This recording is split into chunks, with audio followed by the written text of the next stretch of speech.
Babala, sensitibo ang susunod naming ibabalita. Huli kamang pananakit ng isang babaeng buntis sa 8 taong gulang niyang anak sa Rodriguez, Rizal. Naiiyak ako na may mga tao dito eh. Ma, ayoko na po. Ma, ayoko na po. Gusto mo sa kanila? Ayoko. Sa kabila ng pagmamakaawa ng bata, tuloy sa paghampas at pagsuntok ang kanyang ina.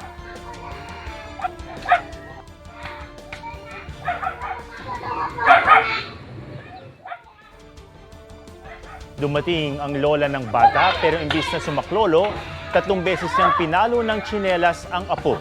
Inireport ng kapitbahay sa barangay ang pananakit.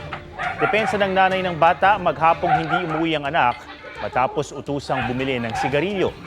Dala raw ng pagod kaya hindi siya nakapagpigil. Kwento ng bata, niyaya siya ng kalaro na bumili ng pagkain at laruan kaya di agad nakauwi. Ipinatawag ng pulisya ang nanay at lola para magpaliwanag. Pinakawalan din sila kalaunan.